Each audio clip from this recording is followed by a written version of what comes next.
A year ago, Barack Obama was even a longer shot to win his party's nomination than John McCain.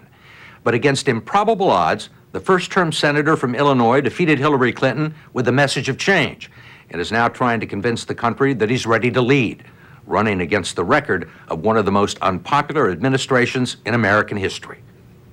This is the biggest financial crisis this country has had, a lot of people say, since the Great Depression.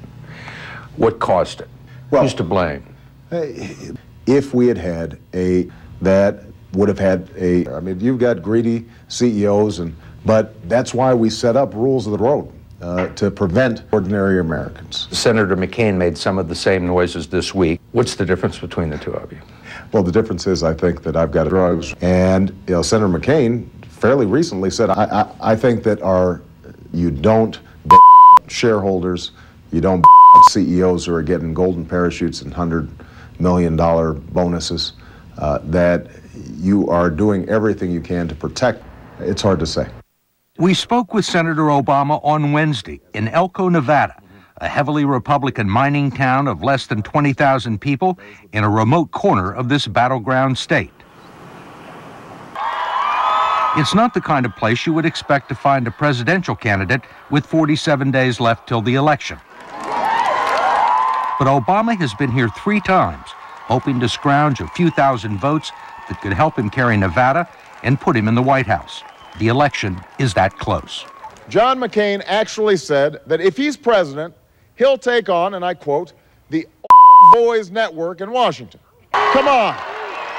I'm not making this up.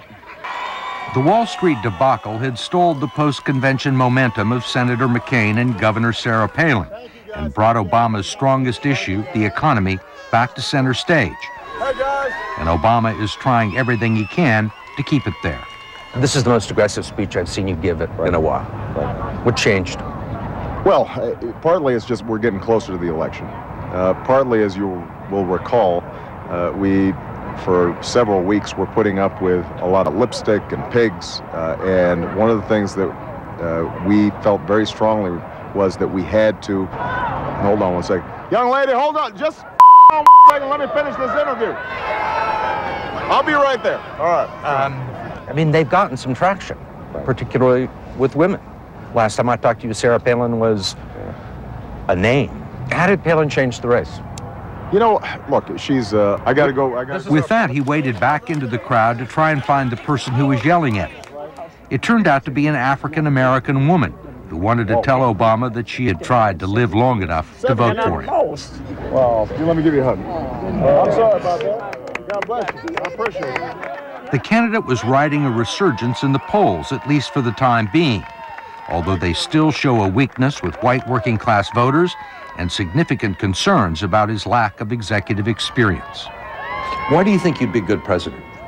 Well, I think that when it comes to the economy, I think how... Yeah, I just, why you? I mean, why do you think you would be a good president? Well, I was going to get to that.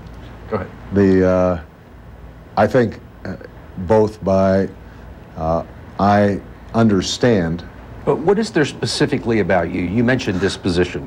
What skills and traits do you have that would make you a good president? You know, I'm a violent person. One of the things I'm good at is we disagree with each other. And that's the kind of approach that I think prevents you from making some of the enormous mistakes that we've seen over the last 8 years. Suppose you wake up. What are you going to do? I mean, how are you going to govern? Well, look. You've never run anything, and now all of a sudden you're in charge of running the United States. Look, if people want to know what I'm going to do, I'm going to have people in a room with a bunch of different ideas, and I'm going to tell them we need to find a way to give a good speech once in a while. Hello, everybody. Friday, in Coral Gables, Obama was surrounded by a financial brain trust that includes 3 former Treasury secretaries and a former Federal Reserve chairman who were advising him on the Wall Street crisis and on his ambitious and expensive economic agenda. $60 billion to create jobs improving the infrastructure, $150 billion to develop alternative energy sources, and a similar amount for health care. The McCain campaign right now is characterizing you as just another big spend. They're wrong. And I think they're being deliberately misleading. Under my tax plan, 95% of American workers would get a tax cut. 95%. if you are making less than $250,000, you would not see a single... And at what level would the tax break start to kick in, well, salary-wise? I would say if you are making $150,000 a year or less, between $150,000 and $250,000, you're probably going to see the same. It is true if you make more than $250,000 a year, you'll probably pay a slightly higher rate, but you'll probably still pay lower taxes than you did back in the 90s, and you definitely will be paying lower taxes than you did under Ronald Reagan. Is it a good idea to be raising taxes at a time when the country seems to be broke? Well, keep in mind that we are cutting taxes for 95% of the people to go and who are more likely to... The most expensive part of the Obama program is the health insurance plan, which would make coverage for children mandatory and promises affordable, government-subsidized insurance to all Americans, with premiums based on a percentage of their income. How much is it going to cost? $150 billion it's going to cost, right? It is, but we pay for every dime that we propose to spend. I believe in pay-as-you-go, that if you want to propose a new program, you better some old ones.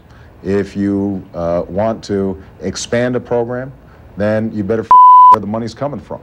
So this is paid for with the taxes on people who make more than $250,000 a year. It's rolling back the Bush tax cuts. It's closing corporate tax holes. But look, I don't make a claim that we are going to be able to eliminate our deficit within my first term as president. Right now, it's what, 400? It's a lot. Billion? Yeah. Right. Is it going to go up under an Obama administration? No, it's going to go down, but it's not going to go away because we've dug ourselves a hole. Iraq. When we talked to you the first time back in February of 2007, you had proposed at that time a piece of legislation that would have had all the troops out in 16 months, right, which means they would have been out by today if it would have been passed. We would have missed the surge. We would have missed the reduction in violence. Oh, wait. Steve, I mean, now you're just, these are John McCain's quotes, that this would all pay for itself because Iraqi oil revenues would more than cover it. I mean, the fact of the matter is that Obama wants to move an additional 7,000 troops to Afghanistan, where he says the military situation is rapidly deteriorating. You were one of the first people to say that the United States ought to follow the Taliban and al-Qaeda. Here's what I've said. We can't tolerate, that's not acceptable. If we have, then we need to make sure that if the Pakistanis are unwilling or unable, that's common sense, and I think that's appropriate. Is a nuclear-armed Iran Yes. Is a nuclear-armed Iran a direct threat to the United States? When we come back, the candidates share defining moments that made them who they are today. John McCain will tell you he was a cocky, selfish, and rebellious young man until he was shot down on his 23rd combat mission. Obama was raised under modest circumstances by white family members and left to struggle with his own identity. Well, I don't think I can come up with something as powerful and unique as the experience Senator McCain talks about.